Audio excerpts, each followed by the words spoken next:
राधे कृष्णा दोस्तों।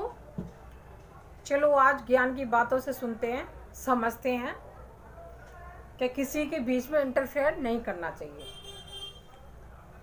चलो तो दोस्तों, एक महात्मा थे।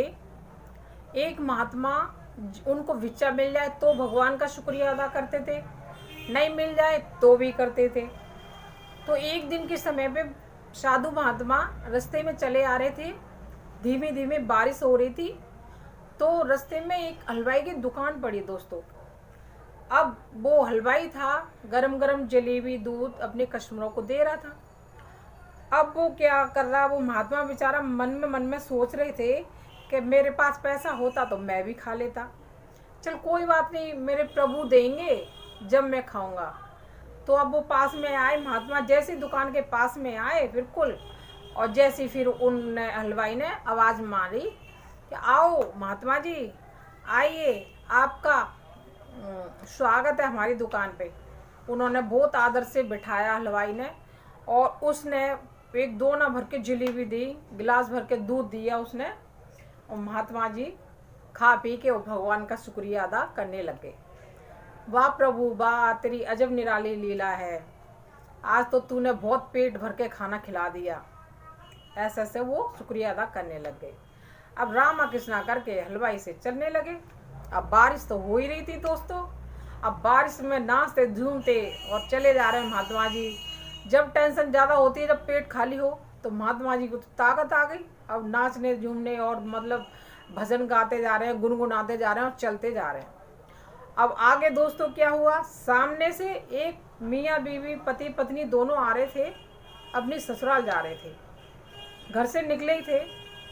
अब बाबा का नाचते झूमते में उनका गड्ढे में पैर चला गया। जैसी बाबा गिरे, जैसी उसकी छिट्टे कीचड़ की उसकी बीवी के ऊपर जाके गिरी। अब वो बीवी तो कुछ नहीं बोली, और उसका पति बहुत तेज बाबा को डांटने लग गया कि ये साधु महात्मा, तुझे शर्म नहीं है क्या, है? तूने मेरी बीवी के सारे कपड़े खराब कर दिए। और उस महात्मा में एक चांटा मारा, उस लड़के ने चांटा मारा।